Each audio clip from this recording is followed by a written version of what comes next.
moment, tonight is the night. We'll fight till it's over, so we put our hands up like... They train together, they fight together. I've only had really good experiences with having female soldiers in the units I've been in. They're equals in close combat, overcoming physical differences. I think we can all get there, but it's just a matter of how hard you want to work for it. And overcoming social barriers. The boys is like, oh, it's just another blonde girl. She's not going to stay here for that long, so you just have to prove them wrong. Danish women have been taking on combat roles for nearly 30 years. But does it work? This is the moment, tonight is the night. We'll fight till it's over, so we... These soldiers finished their basic training in December. Today is their first live firing exercise. The defining part of close combat.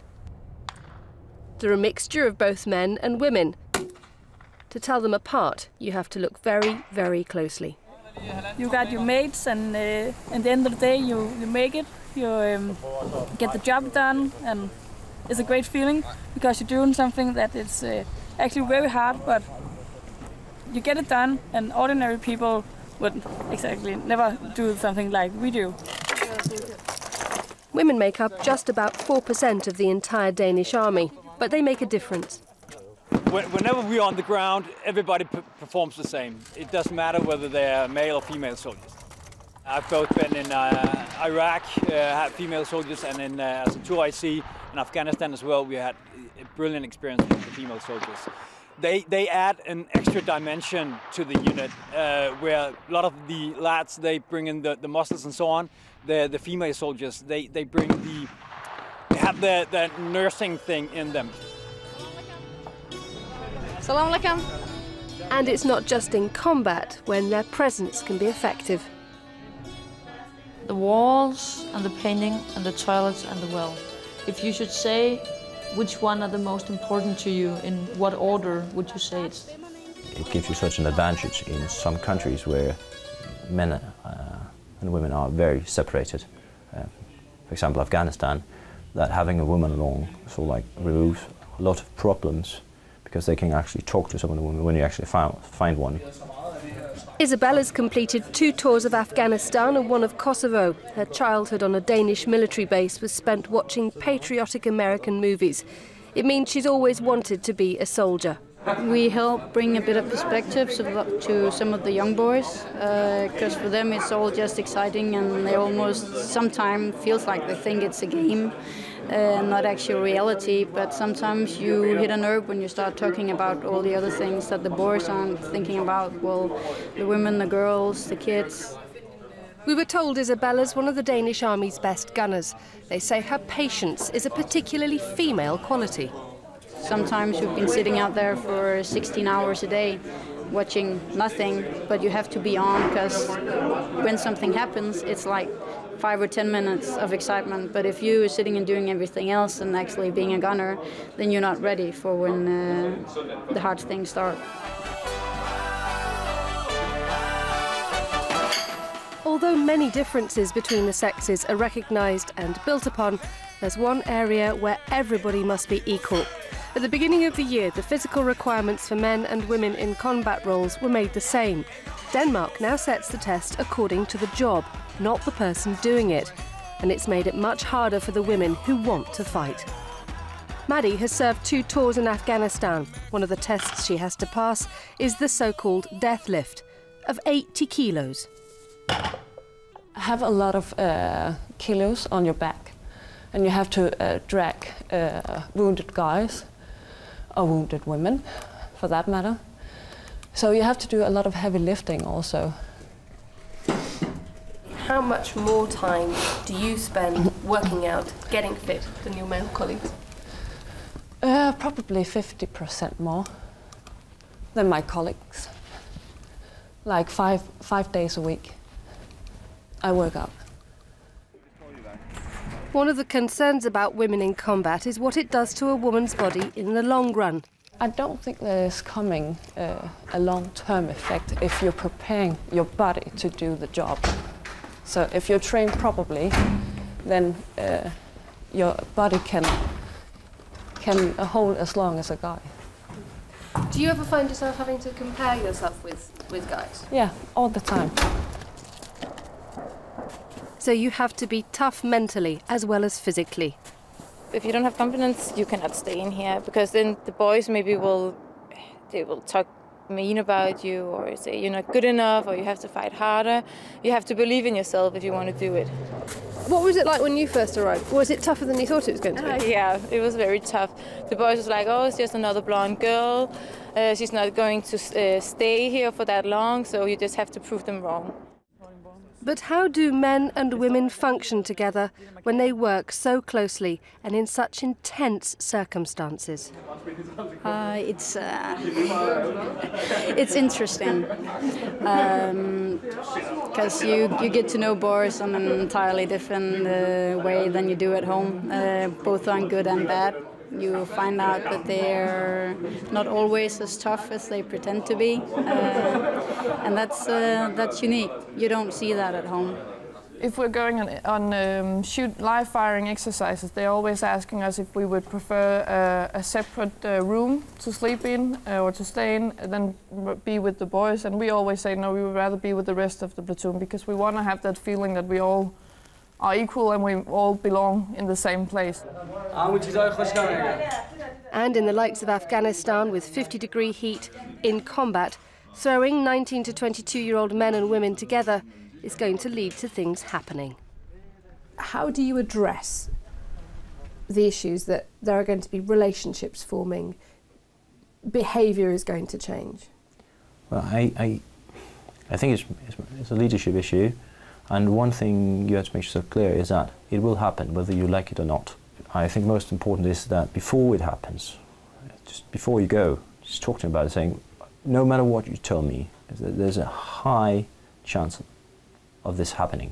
And talk to the soldiers about it and saying, I would like you to refrain from having any sexual relations with anyone from your own unit, because it creates bad tension at some point. But if it happens anyway, just be aware of it. This approach to leadership is something that's mentioned quite frequently as being particularly Danish. It's very, very typical of Scandinavia in general, the flat hierarchies throughout society. They have a word for it, they call it Einheit, where everyone looks each other in the eye, right? So everyone's on equal status, and that works for kids, through to waitresses in a restaurant, through the corporate world and the military as well. I'm not sure quite how it functions in the military, because by definition a military needs a hierarchy, but function it does, you know. But openness comes at a price. Off camera, one woman told me the common reaction when a woman joins a unit is that she's there to try to sleep with a soldier. Relationships can not just affect the way the team works, but there are also consequences if they break down. I have seen a girl and a boy in a relationship, or girl and a boy soldier in a relationship where the girl was distant from the rest of the platoon because they saw her as his girlfriend and not as a co-worker. So she was more like attached to him as a, you know, not an individual but a part of him. So when they broke up, she had troubles with communicating with the rest of the platoon because they didn't really know her, they didn't know who she was, and they hadn't talked to her. What do you do when one soldier comes in and says, you know that soldier over there, I'm having a relationship with them? First of all, you take him serious. And then you sort of like try to find out what the implications are about it. The main issue is that how does the rest of that primary group feel about it? So it doesn't really matter what my feelings are about it personally, but if his section or her section is able to function, then it's just something you should be aware of. If they're not able to function, it is any other problem in that section. For example, if somebody doesn't like the other one because he snores or because he doesn't do his job properly, whatever it is, you try to address it. Military service is still compulsory for men, at least here in Denmark, but great efforts are being made to encourage more women to join, and it shows. Last year, 20% of those who joined in with the basic training course were in fact women. But there's a problem. They're not staying around. The women, they seek the compulsory service as a personal development quest, or a kind of personal challenge, and that means that they leave us afterwards. We know that around 80% of the women conscripts in 2013, they had their primary motivation that it was a personal challenge. Why don't they want to stay? Well, don't have specific insights in that yet. It has to come. But so far as we've seen it, it's all the military stuff that they don't see as a potential career to do for years and years. Some of the blocks come from the women themselves. I especially address the girls because I know that many of them, they have got this mental barrier. I need to convince them that, well, I will make sure during the training that you will be physically fit to be in an infantry unit. There's still talk of unofficial quotas letting unsuitable candidates in, and there's the age-old question, do women have it in them to kill? Women have that in them, of course they have. If you want to do something 100%, it is in you, so of course they have that. So how does Danish society deal with such equality? You do hear from time to time, and I'm an Englishman in Copenhagen, so I do hear this perhaps more than others, that the Danish male has become a little bit emasculated in a sense. They maybe lack a bit of that chivalry. When you have a very, very gender-equal society, some of those things kind of fall by the wayside. In several countries, including the UK, women like Isabella, Cecilia and Mette are prevented from engaging in close combat roles. That day may yet come. But how would these women have felt if they'd been told the job wasn't for them? I would have felt really sad. And I probably wouldn't have stuck around. Because I don't want to be just the supplier, at least not when I started in the army. Then I wanted to be out there and be out there with the boys and feel like I did something. So I was really happy. One thing I am good at is I'm loyal and I want to change the world somehow. Close combat exposes an individual, a team and a whole organisation to stress. And the test of any military is how well it copes with this. The Danish argue that the best approach is to fight, to keep on fighting and to make room for everybody.